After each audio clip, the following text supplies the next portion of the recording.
नमस्कार मित्रांनो, स्वागत आहे तुमचं 5 मिनिट इंग्लिश या आपल्या यूट्यूब चॅनलवर.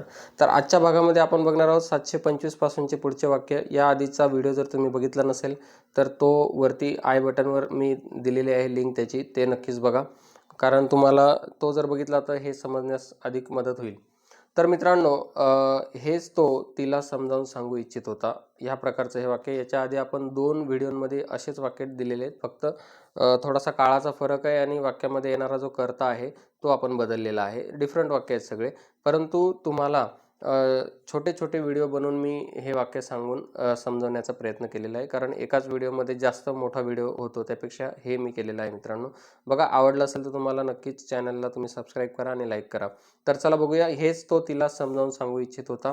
So this was what he wanted. इथपर्यंतचा जे पार्ट आहे वाक्याचा तो सगळ्या वाक्यांमध्ये खाली कॉमन राहणार आहे मित्रांनो. आणि मग पुढे काय आहे तर तिला.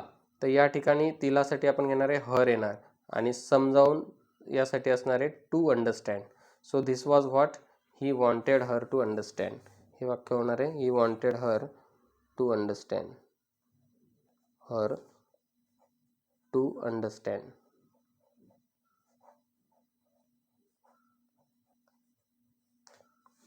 So this was what he wanted her to understand. हेच तो तिला समजावून सांगू इच्छित होता.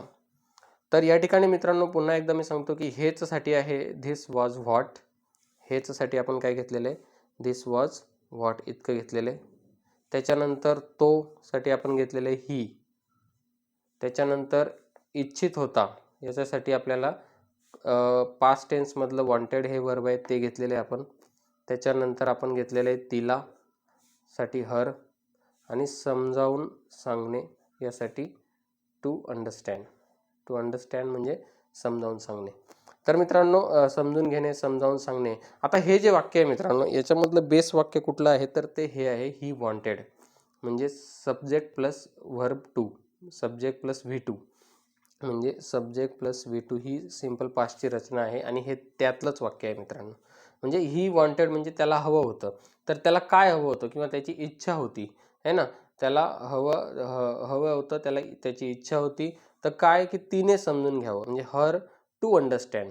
या ठिकाणी हर म्हणजे तिने, आणि हर म्हणजे तिला पण होतो, पण वेगवेगळ्या वाक्यांमधला जो कॉन्टेक्स्ट असतो, संदर्भ असतो, त्यानुसार आपण तसं धरत असतो. हर एकाच जागी येतो her. So her to understand, he wanted her to understand, म्हणजे तिने समजून घ्यावं हे त्याला वाटत होतं. म्हणजे ही त्याची इच्छा होती. ओके. तर काय तर धिस वॉज व्हॉट म्हणजे हेच तिने समजून घ्यावं असं त्याला वाटत होतं. असं पण आपण ते वाक्य घेऊ शकतो मित्रांनो मराठीमध्ये, की हेच तिने समजून घ्यावं असं त्याला वाटत होतं. परंतु जास्त मी ते वाक्य वळणे न घेता सरळ लिहिले की हेच तो तिला समजावून सांगू इच्छित होता. दोन्ही वाक्यांचा अर्थ एकच आहे मित्रांनो. बस आता हे तुम्हाला समजलं. आता पुढच्या वाक्यांमध्ये सेम तेच आहे. आपण लगेच वाक्य बघूया. हेच तो त्याला समजावून सांगू इच्छित होता. आता इथं फक्त तिलाच्या ऐवजी त्याला आहे, म्हणून वाक्य होणार आहे this was what he wanted him to understand. वाक्य होणार आहे धिस वॉज व्हॉट ही wanted him to understand.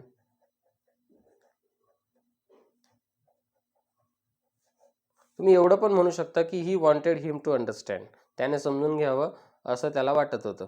तर आता या ठिकाणी ह्या पद्धतीचं इथून आहे, आणि हेच त्याने समजून घ्यावं असं त्याला वाटत होतं, किंवा हेच तो त्याला समजावून सांगू इच्छित होता. या दोन्ही वाक्यांचा अर्थ एकच झाला मित्रांनो हा. त्याच्यानंतर आहे पुढचं वाक्य, हेच तो मला समजावून सांगू इच्छित होता. So this was what he wanted me to understand.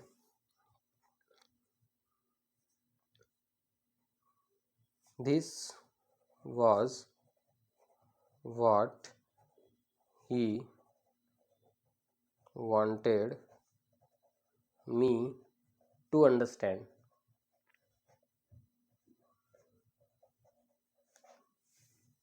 पुढचं वाक्य, हेच तो तुला समजावून सांगू इच्छित होता. हेच तो तुला समजावून सांगू इच्छित होता. This was what he wanted you to understand. This was what he wanted wanted मी ही तुला, so you to understand.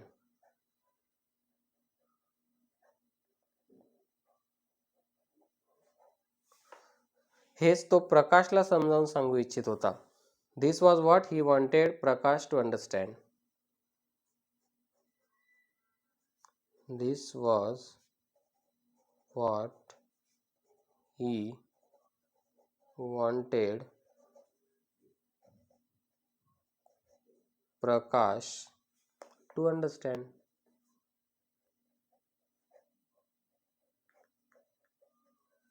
This was what he wanted to this was what he wanted Prakash to understand. पुढचं वाक्य आहे, हेच तो सर्वांना समजावून सांगू इच्छित होता. This was what he wanted all, सर्वांना म्हणजे all, wanted all to understand.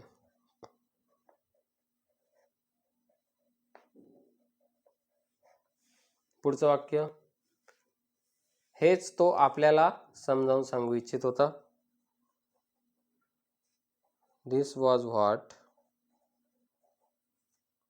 he wanted आपल्याला, us, to understand.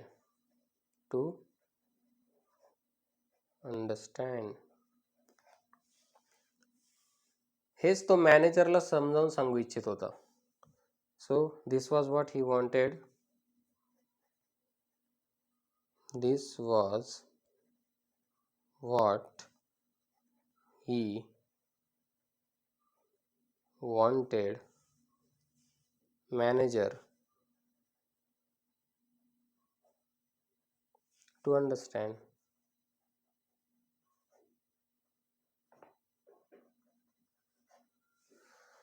तर मित्रांनो, आजच्या भागामध्ये आपण बघितलं की 732 पर्यंतचे वाक्य. तुम्हाला व्हिडिओ आवडला असेल, वाक्य समजले असतील तर नक्कीच तुम्ही चॅनलला सबस्क्राईब करा आणि व्हिडिओला जास्तीत जास्त शेअर करा. भेटूया आपण अशा पुढच्या एका इंटरेस्टिंग व्हिडिओमध्ये. तोपर्यंत नमस्कार, धन्यवाद.